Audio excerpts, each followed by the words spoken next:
about it. Yeah, and now I see that you also have the CYSA. Now, what was your journey to get that one? But yeah, after I left the military, I worked for the aerospace contractor for a couple of years.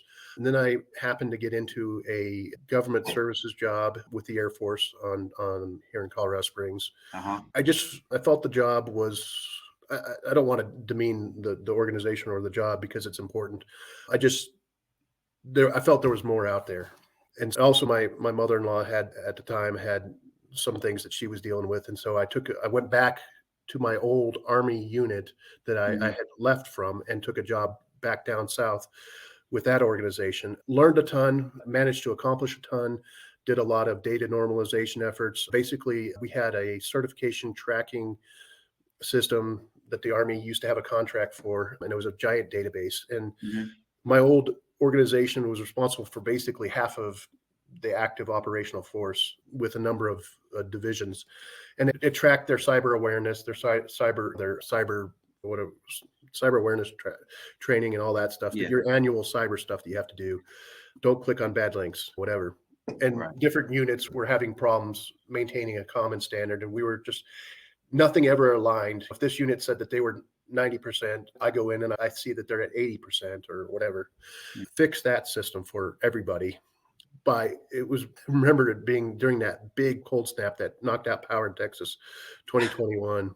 Yeah. I was here in Colorado during the time. And so I would just sit and work until 1 a.m. at night, just on this entire database. That was don't ask. I didn't even ask for permission. I just did it. Just completely rebuilt the database, rebuilt the queries, while the fort down south was closed. Right. I just completely rebuilt it, and I just remember presenting it to all these senior signal officers and at the time, and it was, you, even though it was on a Teams call, you could hear a pin drop in the room. Not that it was one of those rare instances where somebody had, instead of bringing a problem for them to solve and saying, making them look bad or feel bad that maybe that they hadn't done things properly, I had brought them a problem with a solution and they didn't have to do a thing. And Wow. that was pretty powerful because basically I normalized 44,000 user accounts and rehomed 5,000 abandoned user accounts that were stuck at an echelon that they needed to be brought down to the lowest level. And so completely revamped the database. And then the Army canceled the project, I think, a year later. But anyway, so yeah, the CYSA, that was my next certification. Right. Um, I had been without my family for a number of months at this point, living back in my old hometown or my old haunt. And I got a call from a recruiter who wanted me to come work shift back in Colorado for a significant pay jump. And they said, and the only thing is you just have to get, within 3 months, you have to get this CYSA certification. I'm like, okay, big pay jump. I get to return back home where my kids are. And so I jumped at the opportunity. I felt bad about abandoning my old boss after only a couple of months, but I needed to get back to Colorado and do the right thing by my family. And so I get there, and everything in the military is lightning fast, right? In terms of getting your accesses and your privileges and your accounts and whatnot. I didn't have access to the commercial internet. I was locked in a network that was closed off from the rest of the world. And so I started to, there were a couple of study guides people had migrated onto that network. And so what I did was I completely took all of the material that were in those study guides and put it into Microsoft Teams and just rewrote every single question all the way through. And so that every single question from the different study guides were contained in one location on Microsoft Teams, not Teams, OneNote. But anyway, but the point being is I was taking all this material and rewriting it once again. Not necessarily rote memorization, but not quite not rote memorization. And so that became another tool in my tool bag that I added to studying for certifications. Now, what happened was on April 8th, 2021, I went to the exam center and took the CYSA and passed 8 points. I passed by 8 points, but I still passed. And so I was feeling pretty good about myself. And I went back. I remember going back to the office, and by this point, I'd gotten the couple different ID cards that I needed and accesses that I needed, and I was playing around on the internet. And when I say playing around, literally playing around, I was going to auction sites that I shouldn't be on, looking at things that I shouldn't be looking at.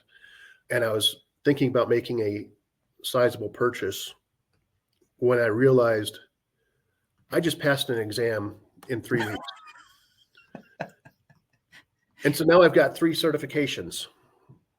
And I'd always wanted the CISSP. And I half-heartedly studied for it, but I thought it was a mountain so insurmountable, that was so impossible. Yeah. I just didn't have faith in myself at the time that I could actually pass it because I was scared of losing that amount of money. Yes. But then I realized that I was about to spend that amount of money on a toy. And so I said, okay, I closed out all my windows, all my tabs on my browsers, opened up the website to try and see when I could possibly schedule a CISSP, opened up that one tab, and I realized very quickly that on May 1st, 2021, they were going to advance to the next generation of exam. And I'd been reading the books on and off, but not seriously. And so I said, if I wanted to take this generation of the exam, Gotta hurry up. what was the latest possible date I could take that? And Right. that ended up being April 28th. So if you're keeping track in your head, that's exactly 21 days, exactly 3 weeks. That's crazy, man. So I did it. I Wow. purchased the exam. Now, mind you, when you're an analyst, your number one job is to keep the chair that you're sitting in from hitting the ceiling. That's your job. Of course, I'm joking about it, but you're paid to be there to respond to an incident or to be able to be prepared to respond should something arise. And so many times you do have a lot of leniency in what you're actually supposed to be doing. If you can keep your monitoring activities separate, and especially on our side of the ball, you have a lot of access to different screens and screen time. And Yeah. so you can multitask fairly well in analyst roles. And that's why analyst roles are great for young, upcoming professionals who are also studying for a degree or a certification. It gives them the time, especially at night when things start to power down and quiet Yeah. down. It Because allows you analyst work is usually shift work. So it could be a mid shift where you're working in 3 a.m. hours, something like that. So anyway, right. go ahead. I didn't mean to interrupt you. Yeah, no, but you're exactly right.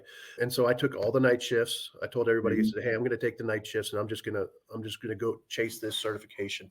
And that's what I did. I lived, ate, breathed CISSP.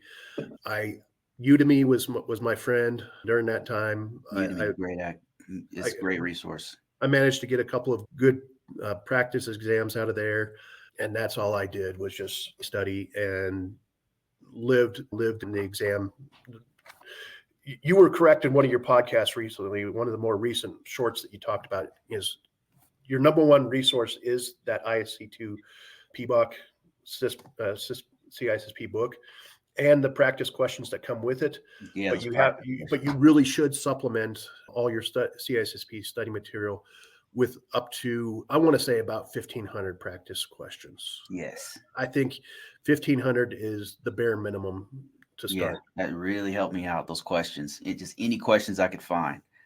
And so with CISSP, I'm not telling you anything you don't know, but there's always going to be 2 questions that are wrong. One is clearly wrong, one is mostly wrong, and then you're left with 2 options. Yep. One that's right, and then the one that's more right or more Right. correct. Yep. And I went into that CISSP exam 21 days later, and I walked out 3 and a half hours later. I felt like somebody had been beating me in the back of the head with a baseball bat. Yeah. Yeah. Mine took man, it was a 6-hour test. I took 5. I was like the second to the last guy out of there. I was so stressed out. I had a headache. I was sweating. Felt sick to my stomach. I thought I failed it. Yep. And it turns out I was just beating myself up. I passed it. It was fine. I overstudied. I way overstudied. And I just kept second guessing myself and everything. And ultimately, it didn't matter. Even if I had failed it, I would have just kept retaking it. There's no way. You only fail if you quit. So I Right. was going to keep retaking it. So you passed this thing in 21 days of studying. I You did. went in. That's awesome, man.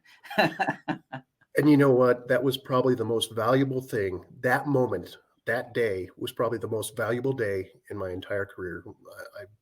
I believe it because that was the one thing that I thought was impossible, and I accomplished it pretty much. I'm not to say I didn't have help and support, but just on my own.